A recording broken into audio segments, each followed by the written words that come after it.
आप सभी का स्वागत है हमारे यूट्यूब चैनल पर। आज हम कक्षा 10 के लिए महत्वपूर्ण ट्रिग्नोमेट्री टेबल यानी कि त्रिकोणमितीय सारणी बनाना बताते हैं आसान तरीके से। सबसे पहले हमें पता होना चाहिए कि त्रिकोणमितीय सारणी sine cos tan cot sec cosec इन्हीं पदों की बनेगी और ये भी बनती है 0 degree, 30 degree, 45 degree, 60 degree, 90 degree में। बनाने का सबसे आसान तरीका यही है क्योंकि एग्ज़ाम में हमें इसकी बड़ी आवश्यकता पड़ती है, बहुत सारे सवालों में मान रखने पड़ते हैं हमें। तो सबसे पहले हम साइन से शुरू करते हैं। आपको करना कुछ नहीं है, आपको 0 डिग्री दिया तो ये याद रखना आपको 0 से मान शुरू करना। हम रफली यहाँ पे बता रहे हैं, ये सारा रफली रहेगा रफ कार्य के लिए। एक बार बनाइए, आसानी से बनेगी। फिर देखिए सब में 0, अगले के लिए हम गिनती शुरू कर देते हैं। पहले के लिए तो हमने 0 को एक कॉमन मान लिया, फिर हम आगे 1, दूसरे अगले बॉक्स के लिए 2, अगले बॉक्स के लिए 3, अगले बॉक्स के लिए 4 मान लेते हैं। जैसे सबसे बड़ी संख्या हमारे लिए 4 थी तो सभी के बट्टे में हम 4 को रख देते हैं और सभी पे अंडर रूट का निशान लगा देते हैं। ये कॉमन रहेगा तो ये आप सब में कर सकते हो। एक तो भाग 4 और अंडर रूट सभी पर, और 4 भी आप इससे देख सकते हैं कि सबसे बड़ी संख्या 4 आई है तो 4 ही लगा देंगे। देखिए 4 का 0 भाग 0 होता है, 0 का अंडर रूट हमें पता है कि 0 ही होता है, तो पहला मान तो हमें मिल गया 0। दूसरा मान देखो, 1 का वर्गमूल हम निकाल सकते हैं, भाग तो लगाने से कुछ होगा, पॉइंट में हमें लाना नहीं है। तो 1 का वर्गमूल 1 होता है, 4 का होता है 2, तो दूसरे का मान भी आ गया 1/2। इसी प्रकार आगे देखो, यहाँ पर अगर कट रहा है तो काट भी सकते हैं हम, 1 एकम 1, 1 दूना 2, तो 1 का वर्गमूल तो 1 होता है। 2 का वर्गमूल निकलता नहीं है तो 2 को वर्गमूल अंडर रूट में हमें रखना पड़ेगा, यानी कि 1/√2। 3 का वर्गमूल नहीं निकलता तो 3 तो अंडर रूट में ही रहेगा, और 4 का निकलता है 2 होता है वर्गमूल, तो हम लिख देंगे √3/2। और अंत में 4 का 4वां भाग एक बार जाएगा, और 1 का अंडर रूट हमें सबको पता है कितना होता है, 1 ही होता है, क्योंकि 1 का वर्गमूल 1 निकल जाता है। ठीक है, जिसका वर्गमूल नहीं निकलना वो अंडर रूट में ही रहेगा। फिर कोस का निकालना है, तो कोस के लिए बिल्कुल आसान काम यही करना है, इसीलिए हम इनको लाइन से इसीलिए लिखते हैं। आप ये समझ लिए साइन का कोस भाई है, तो बड़ा आसान है। जो लाइन सीधी लिखी है अब उसे उल्टा कर दीजिए, यानी जो मान सबसे पीछे था उसे आगे कर दीजिए, जो 60 में था उसे 30 में ले आइए, √3/2। जो बीच में वो तो बीच में रह जाएगा, और इसी प्रकार से जो आगे है वो पीछे चला जाएगा, और जो सबसे आगे है वो सबसे पीछे चला जाएगा। तो इस प्रकार से एक लाइन से 2 लाइनें आसानी से हमारी बन गई है।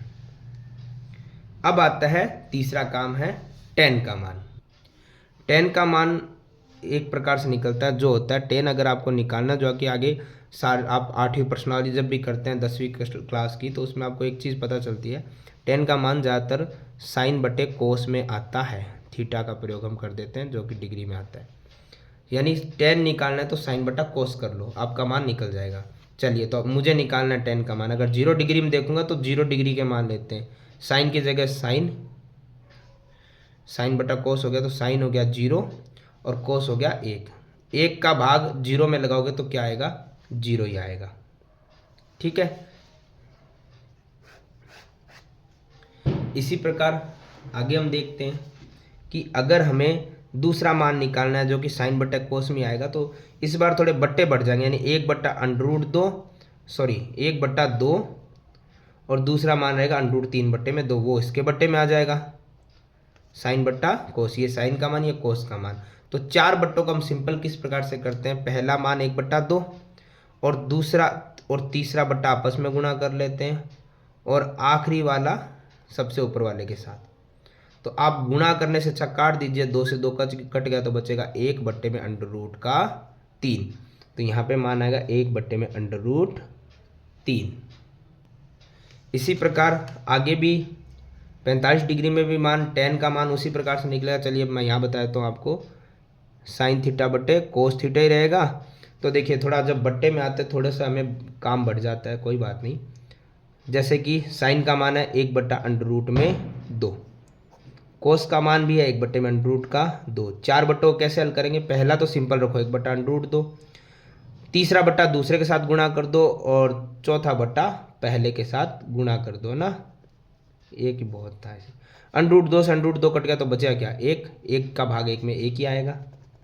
इसी प्रकार आगे वाला मान भी हो जाएगा, √3 बट्टे में 2 और 1 बट्टे में 2, तो √3 बट्टे में 2 है, इसकी गुणा इससे कर देंगे हम और इसकी कर देंगे सबसे ऊपर वाले से। 2 से 2 कट गया तो √3 में 1 का भाग करेंगे तो क्या रहेगा, √3। और अंत वाला थोड़ा सा सरप्राइज और इंटरेस्टिंग है, उसको देखो। यहाँ पे पता है साइन 1 है और कोस 0 है, भाग लगाओ तो कुछ बच्चे कहेंगे 0 आएगा, लेकिन ये गलत है। बट्टे में 1 हो और आप 0 में लगाओ तो 0 आ जाएगा, लेकिन अगर टेबल ही 0 की है और आप किसी में डिवाइड करते हो तो फिर 0 नहीं आता, फिर आता है इन्फिनिट, यानी कि अनंत, जिसको हम कह सकते हैं अनंत है, जो कभी भी गिना नहीं जा सकता। तो आप अनंत लिख दीजिए, नॉट डिफाइन लिख दीजिए, या फिर आप इस प्रकार से इन्फिनिट का साइन लगा दीजिए। ये आ गया हमारा पूरा 10 का मान। अब 10 का होता है उल्टा मान कोट, जैसे मैं लाल कक्का से आपको बताता भी आया हूँ, लाल कक्का। अगर आपने साइन का मान निकाल लिया है, ठीक है, तो पास वाला मान इस प्रकार से उल्टा हो जाता है, ठीक है, हम जिस प्रकार से लिखते हैं ना, वैसे 10 का मान निकल गया तब कोट का मान उल्टा हो जाएगा। इसी प्रकार से जैसे जो पीछे था पहले वाले मान के अनंत, वो आ जाएगा आगे, जो पीछे वो आगे आ जाएगा, जो बीच में वो बीच में, और जो आगे वो पीछे चला जाएगा, और जो एकदम आ गया वो एकदम पीछे चला जाएगा, ठीक है। इस प्रकार से अब हम निकालते हैं सेक का मान। सेक का मान अगर हम निकाल लेंगे तो कोसेक का मान तो पता है, पीछे वाला आगे और आगे वाला पीछे चला ही जाएगा। अब सेक का मान कैसे निकालते हैं, चलिए उसे भी हम समझ लेते हैं। देखिए इसके लिए एक तरीका ये भी है, जैसे हमने लाल कक्का समझा, तो आप ये देखिए सेक का आ रहा है, सेक आ रहा है साइन कोस 10 कोट सेक, यहाँ आ रहा है सेक आ रहा है ये कर्ण बटा आधार। अगर आप ध्यान से देखो तो हमारे दिए गए मान में ये किससे मान मिल सकता है, देखिए साइन कोस, कोस का मान होता है आधार बट्टा कर्ण, कोस का मान, और सेक का मान होता है कोस बट्टा कर्ण बटा आधार, ठीक है। तो आप ध्यान से देखेंगे एक चीज़ तो आपको यहाँ पे कंफर्म हो जाएगी कि सेक का मान कोस के मान का उल्टा होता है अपोजिट, यानी कि सेक होता है कर्ण बटा आधार, तो कोस का मान होता है आधार बटा कर्ण, यानी कि जस्ट आप इसको ट्विस्ट कर रहे हैं, उल्टा कर रहे हैं, व्युत्क्रम कर रहे हैं। तो अगर हम सेक का मान निकालना चाहते हैं तो कोस के मान को अगर हम उल्टा करेंगे तो ये मान निकल जाएगा। दोबारा बता दो किस प्रकार से उल्टा होता है, देखिए साइन कोस, कोस का मान हो गया आधार बटा कर्ण, ठीक है, और साइन कोस 10 कोट सेक का मान हो गया कर्ण बटा आधार। देखो व्युत्क्रम हो गया ना, ऊपर वाला नीचे, नीचे वाला ऊपर।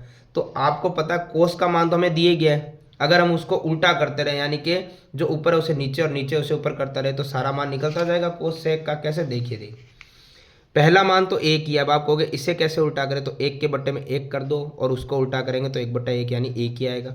तो 1 का तो बड़ा सिंपल सा फॉर्मूला था, 1 ही आ गया। कोस का ही करना है ये, बाकी किसी का नहीं करना है, ठीक है। इसमें कैसे करेंगे, कोस का मान है √3/2, और हमने भी देखा है कि जो मान ऊपर होता है उसे नीचे कर दो, जो नीचे है उसे ऊपर कर दो, यही तो हमने समझा अभी तक। तो हम उसी प्रकार से कर देते हैं कि जो मान ऊपर है उसे नीचे कर दो और जो नीचे है उसे ऊपर कर दो। तो ये हमारा 2/√3 हो गया, ये लो 2/√3, ठीक है। इसमें समय नहीं लग रहा है, थोड़ा मैं समझा आराम से रहा हूँ तो आपको समय दिख रहा होगा, बट ये इतना टाइम नहीं लेगा आपका।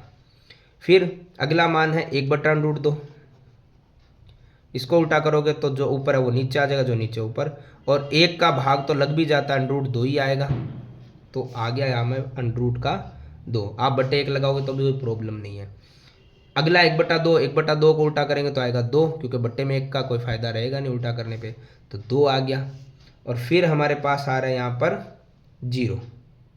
अब इसको फिर से थोड़ा समझना पड़ेगा, क्योंकि आपको पता है सिर्फ 0 है तो उसके बट्टे में कुछ नहीं, तो हम 1 मानेंगे, उसको उल्टा करोगे तो 1/0 हो जाएगा। और ये मैंने आपको यहीं बताया था कि नीचे 1 हो तब तक तो ठीक है, लेकिन नीचे 0 हो तो फिर 0 नहीं, इन्फिनिट यानी कि अनंत आता है, और नीचे 0 आ गया है तो इसका मान क्या आएगा, अनंत।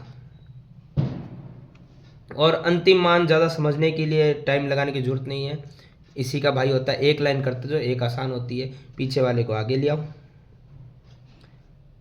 और पीछे वाला आगे आता रहेगा, इसी प्रकार बीच वाला बीच में रह जाएगा, आगे वाला पीछे आ जाएगा और सबसे आगे वाला एकदम पीछे चला जाएगा।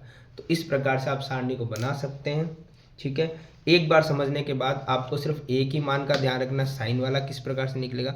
फिर कोस को आप ऐसे उल्टे कर सकते हो, टेन का मान साइन बटे कोस से निकाल सकते हो, कोट उसका उल्टा निकल जाएगा, और सेक कोस का उल्टा मान, यानी कि व्युत्क्रम करना होता है, और सेक का मान निकल गया तो फिर आप उसे भी घुमा दीजिए, कोसेक का मान निकल जाएगा। तो ये 0 से लेकर 90 तक की पूरी सारणी कंप्लीट हो जाएगी।